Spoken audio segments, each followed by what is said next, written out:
Un espacio colaborativo entre Radio Universidad de Chile y Tenemos que hablar de Chile, plataforma de diálogo, encuentro e incidencia ciudadana impulsada por nuestra Casa de Estudios y la Pontificia Universidad Católica de Chile. Saludamos a la licenciada en Ciencias Sociales, gestora de incidencia de Tenemos que hablar de Chile, Francisca Minassian. ¿Cómo está, Francisca? Bienvenida de vuelta. Hola Claudio, hola Diana, ¿cómo están? Hola, ¿cómo estás?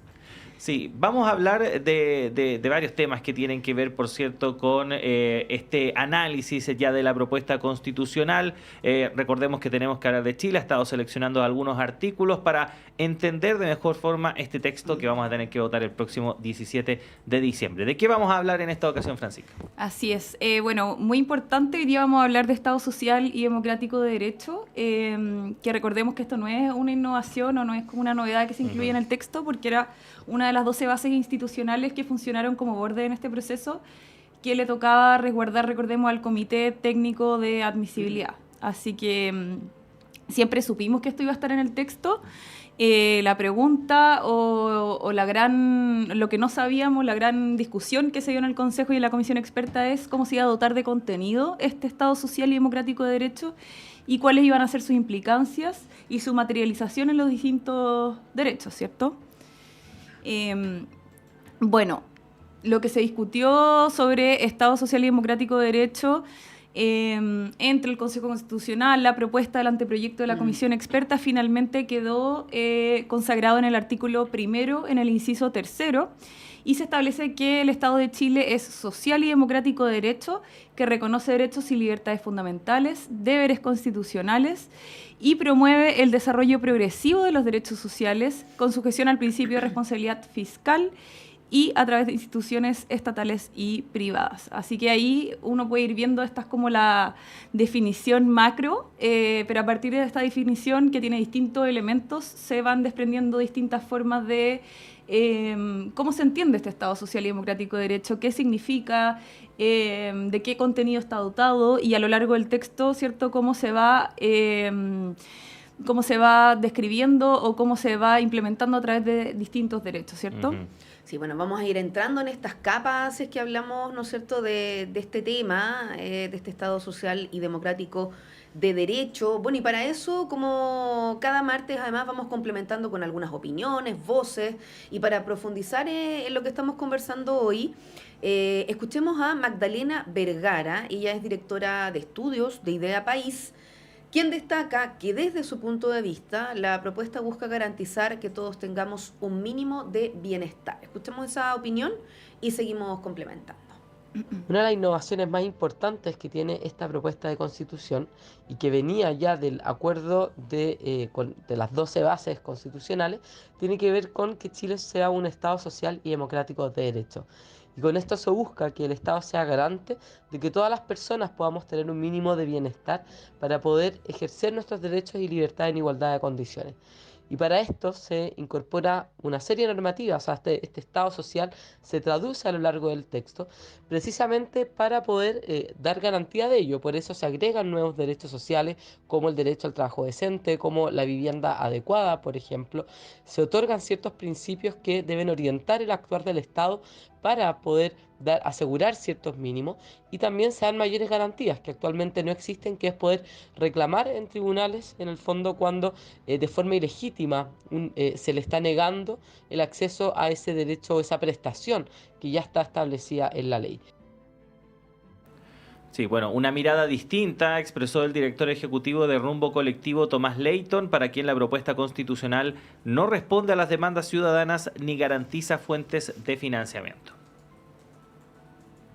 Una de las promesas fundamentales del proceso constituyente fue la necesidad de contar con un Estado social y democrático de derecho que asegurara condiciones jurídicas y materiales para la existencia digna de las personas, como es el acceso a la salud, a la educación, a la protección social, a la vivienda adecuada o al agua potable. Esas fueron muchas de las demandas que originaron las movilizaciones de octubre del 2019 y que después de 4 años siguen sin poder realizarse.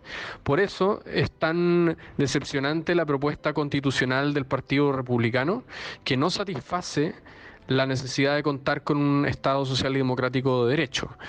Respecto al Estado democrático, esta propuesta adopta medidas para reducir la representatividad del sistema sin una justificación técnica, así como toma medidas tendientes a disminuir los pesos y los contrapesos entre los poderes del Estado. En cuanto al Estado social, lo que hace la propuesta es debilitar la administración del Estado, privándole de las competencias y de las fuentes de financiamiento y que son indispensables para llevar a cabo su cometido. Bueno, ahí escuchábamos entonces a Tomás Leyton hablando respecto de este tema, la regulación en detalle de los derechos que dotan de contenido este Estado social como educación, salud, vivienda, seguridad social, entre otros, que se encuentran en el capítulo 2 sobre derechos, libertades fundamentales, en donde la provisión mixta a través de instituciones públicas o privadas es la norma general. Así es. Bueno, estábamos hablando ahí, Magdalena y Tomás manifestaron dos posturas bien diferentes de cómo finalmente quedó plasmado el Estado social y democrático de derecho, cómo fue dotado de contenido y en qué se traducen los distintos derechos a lo largo del texto. Así que justamente de eso venimos a hablar hoy día un poquitito, sobre cómo se traducen los distintos derechos, este Estado social y democrático de salud, y vamos a partir por la salud. El texto... Bueno, partir diciendo que todos estos derechos están regulados en el capítulo 2, que es el capítulo de derechos y libertades fundamentales de la propuesta del texto constitucional. Y con respecto a salud en particular, el texto establece que se va a proteger la salud integral de las personas. ¿Qué significa esto? Significa que comprende el libre, universal, igualitario y oportuno acceso a las acciones de promoción, prevención, protección, recuperación, cuidado y rehabilitación de las personas en todas las etapas de su vida. Se establece también que es deber preferente del Estado garantizar la ejecución de estas acciones de salud a través de instituciones estatales y privadas, y que cada persona va a tener el derecho a elegir el sistema al que desee acogerse, sea este estatal o privado, y que la ley va a tener que establecer un plan de salud universal sin discriminación por edad, sexo o preexistencia médica. Bueno, sabemos que este tema ha tenido diferencias, lo vamos a revelar, vamos a estar escuchando lo que comentaron respecto al derecho a la salud en esta propuesta, tanto al consejero Fernando Viveros del Partido Comunista y Carlos Solar del Partido Republicano. Hoy, como médico y como trabajador de la salud, he visto cómo nuestra salud pública sigue deteriorada. Se va profundizando el modelo de externalización de prestaciones y privatizaciones, entregando gran cantidad de recursos públicos a prestadores privados, externalizando rayos X, exámenes de laboratorio, incluso intervenciones quirúrgicas. En este modelo, el lucro juega un rol criminal. La coexistencia de una salud pública y privada que logre complementarse y en algunos casos competir. Es eso lo que ha demostrado ser el mejor camino y es aquello lo que la ciudadanía demanda. En efecto, una encuesta del Diario Financiero muestra que el 74% de los encuestados prefiere tener libertad de escoger un administrador de sus cotizaciones de salud y del prestador. Y es lo que quiere mantener este texto constitucional. Libre elección de aseguradores y prestadores, donde las personas pueden decidir qué elegir y en ocasiones decidir lo mejor de cada sistema. La coexistencia. Así es. Ahí vemos también perspectivas diferentes sobre cómo quedó plasmada la salud en el texto. Y también en educación, recordemos que todos estos derechos están en el mismo artículo, que es el artículo 16 de la propuesta del capítulo 2, en distintos numerales. Y ahí se habla también de educación, y la propuesta establece que la educación tiene como objeto el pleno desarrollo de la persona en las distintas etapas de su vida en una sociedad libre y democrática. Y también no solo habla del derecho a la educación, sino también de la libertad de enseñanza, y se establece que las familias tienen el derecho preferente y el deber de educar a sus hijos, de elegir el tipo de educación y de establecimiento y determinar preferentemente su interés superior. Se establece también que la educación básica y media son obligatorias, debiendo el Estado financiar y coordinar un sistema gratuito, garantizando el financiamiento por estudiante en establecimientos estatales y privados, que esto también ha sido un tema bastante discutido, en donde también han habido distintas opiniones respecto a qué significa este financiamiento por estudiante.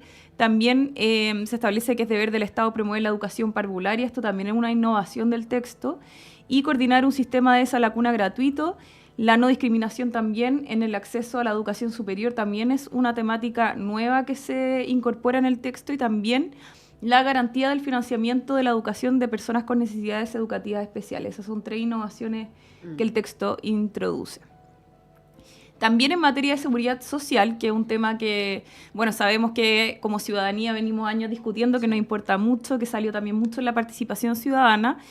El texto y la propuesta establece que el Estado va a garantizar el acceso a prestaciones básicas y uniformes a través de instituciones estatales y privadas, pudiendo acogerse la persona al que desee, resguardando a las personas de las contingencias de vejez, discapacidad, muerte, enfermedad, embarazo, maternidad, paternidad, cesantía, accidentes y enfermedades laborales, pudiendo la ley establecer cotizaciones obligatorias. Acá es interesante también ver cómo no solamente la seguridad social está entendida desde la vejez, sino también desde otro tipo de contingencias de la vida, como lo pueden ser, por ejemplo, la maternidad, la paternidad, tener al cuidado de algún familiar, por ejemplo, etcétera.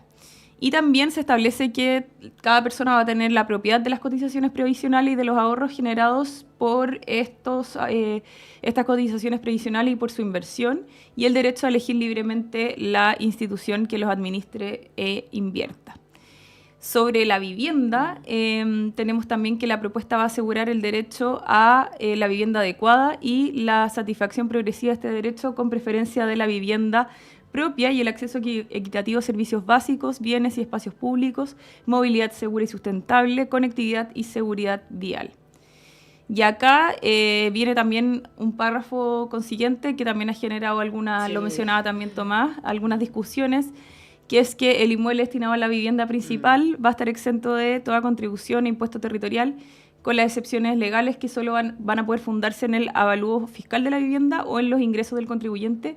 Ojo que estos requisitos tienen que darse de manera conjunta para que se dé esa excepción, es decir, que el avalúo fiscal de la propiedad sea alto y que a la vez se evalúe en conjunto con los ingresos del contribuyente.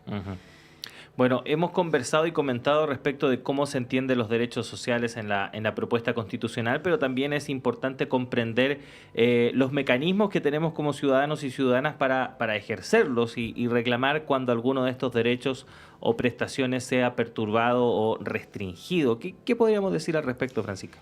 Así es. Bueno, acá tenemos lo que hoy día conocemos como recurso de protección. Esto no cambia mucho en la propuesta constitucional, y que se refiere también a que cuando por acto o omisiones arbitrarias una persona sufra privación, restricción o perturbación en el ejercicio legítimo de alguno de estos derechos, va a poder concurrir a una corte de apelaciones para que este derecho sea nuevamente resguardado. Y lo mismo va a ocurrir con prestaciones sociales que tengan que ver con educación, salud, vivienda, seguridad social y también con agua. Así que nada, no cambia tanto la forma en que va a funcionar este recurso de protección para restablecer, como se le dice de forma muy jurídica, pero tal vez no tan ciudadana, que se dice restablecer el imperio del derecho. Pero claro, va a ser bastante parecido. Hay otros derechos también que se consagran en la propuesta constitucional, de los que tal vez no tenemos tanto tiempo de conversar hoy día, pero por ejemplo el derecho al trabajo decente y a la libre contratación también aparecen, el derecho a la sindicalización, que también siempre aparece resguardado, como ya habíamos comentado en otro capítulo, el derecho a la huelga dentro del marco de la negociación colectiva.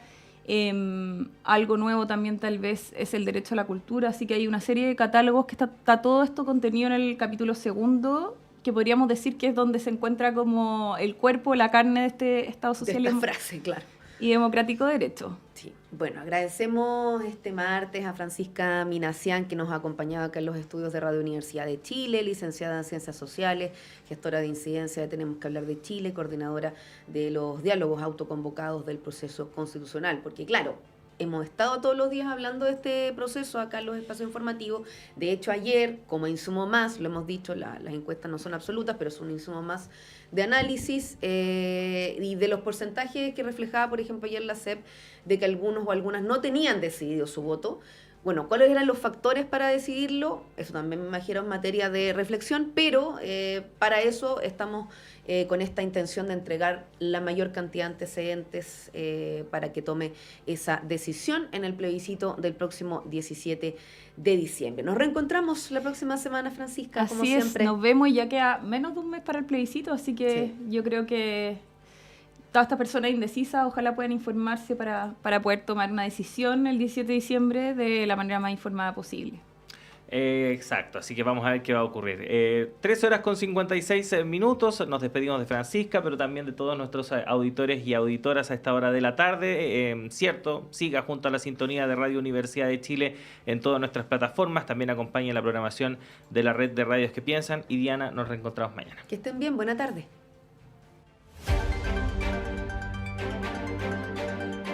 El Departamento de Prensa de Radio Universidad de Chile presentó segunda edición de Radio Análisis, lo más relevante de cada jornada informativa, con noticias, comentarios, análisis y entrevistas, en una transmisión en línea con las radios que piensan. UFRO, Universidad de la Frontera de Temuco, Radio Universidad de los Lagos de Osorno, 90.1 FM, Radio Universidad Austral de Valdivia, El Periódico.cl de Temuco y la Araucanía, Radio UTA, 95.9 FM de la Universidad de Tarapacá, región de Arica y Parinacota, Radio Placeres, 87.7 FM de Valparaíso, Radio Talcahuano, Radio Universidad de Antofagasta 99.9 FM, Diario TV Canal 5.cl de la región de los ríos y de los lagos, Radio UNAV 101.9 FM de la Universidad Arturo Prat, región de Tarapacá, Radio Quinta 106.6 FM de Quinta Normal, Radio Ricalma 107.9 FM de Icalma, región de la Araucanía, Radio Atlanta FM de Antofagasta,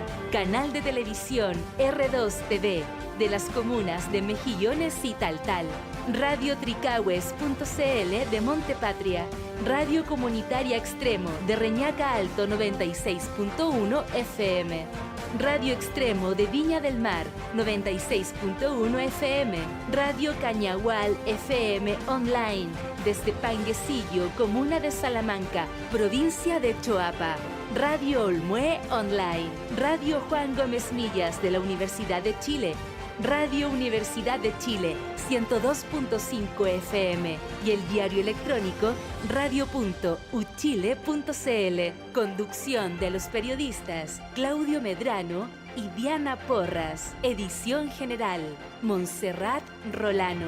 Dirección Patricio López.